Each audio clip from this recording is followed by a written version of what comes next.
Recientemente el Perú ocupó el primer lugar en diversidad de aves en el mundo entero. Sin embargo, una cosa es ser el primer país en número de especies de aves y otra muy distinta en ser el primer destino para la observación de aves. Y en ese sentido, los hermanos países de Colombia, Ecuador, Costa Rica compiten por este importante reconocimiento.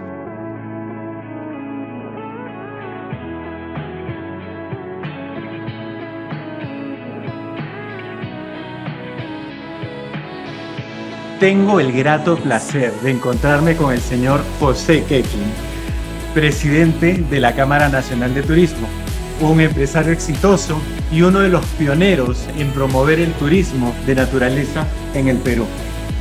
Señor Yoy, muchas gracias por su tiempo. Es muy grato saludar a todos los que ponemos alma, corazón y vida para hacer que el Perú sea un mejor entorno de naturaleza, de cultura, de buenas prácticas entre nosotros, que haga que efectivamente tengamos un mejor entorno. En este caso, aves. El propósito es tener un mayor número de aves que se puedan exponer ante los aficionados de aves para que vengan al Perú, para que nosotros peruanos tengamos un mejor entendimiento de lo que es cuidar la naturaleza para que las aves estén contentas.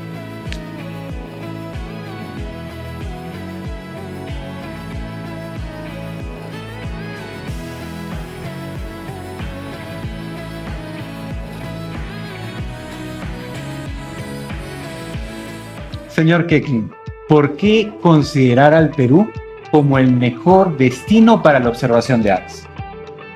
¿Qué mejor destino puede ser que tengamos? Se dice que en el mundo hay una escala, una medición de cuántas zonas de vida hay, que en el mundo hay 114 zonas de vida, de las cuales hay en el Perú 84. Quiere decir que hay una variedad de sitios con sus expresiones y el hombre se adapta a la naturaleza. Y en el adaptarse a la naturaleza vemos cómo convive con ella y es lo que buscamos. Tenemos esa suerte, pero esa suerte depende que continúe siendo de nosotros, que cuidemos esos espacios, esas zonas de vida.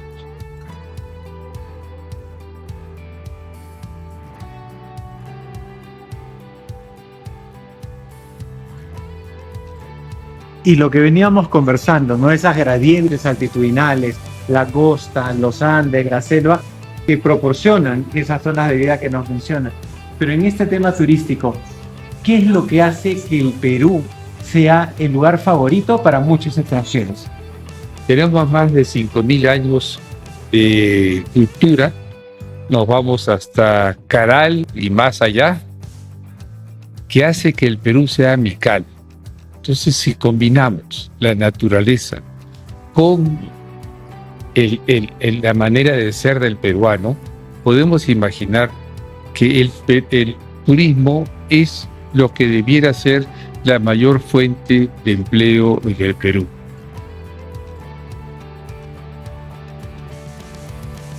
Hotelería es como para todos. Hay la hotelería chica, hay la hotelería grande, hay la hotelería de menor costo, hay la de mayor costo. Hotelería es donde recibimos al que viene al Perú.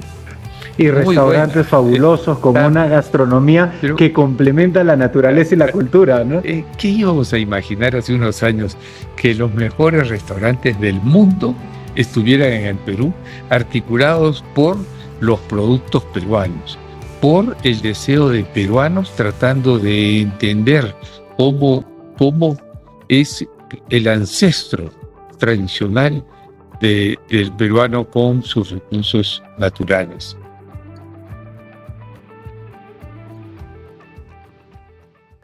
Estamos hablando que todos, que sea tu audiencia, podemos participar en hacer un mejor Perú. Y eso mediante buenas prácticas. Si nos portamos bien, ya ayudamos a que haya un mejor Perú. ¿cuál sería el llamado que le haría usted a esos peruanos que todavía no salen a conocer la riqueza natural de este maravilloso país? Conozca el Perú primero, así decíamos antes. Sal a conocer tu Perú. Es un país maravilloso. Tenemos buena gente, tenemos buena comida, tenemos buena hospitalidad, tenemos cosas buenas. Sí. ¿Qué ha sido lo que ha motivado a la Canatur a apoyar este proyecto de conservación y de promoción del turismo de aves? Entonces, Perú tiene una capacidad de tender a la conservación por medio de reservas comunales, reservas distritales, reservas del sector público, reservas del sector privado, para proteger los entornos en que las aves que solamente viven en el Perú, las endémicas, tengan su hábitat, mantengan su alimento, su manera de vivir. Eso traes tú, una capacidad didáctica de llegar a más gente para que entiendan que el Perú es un país que tiene el mayor número de aves certificado hoy día y que necesitamos mantenerlo y seguir conociendo nuestro Perú por medio de dónde están las aves, cómo cuidamos esos sitios. Felicitaciones. Muchas gracias.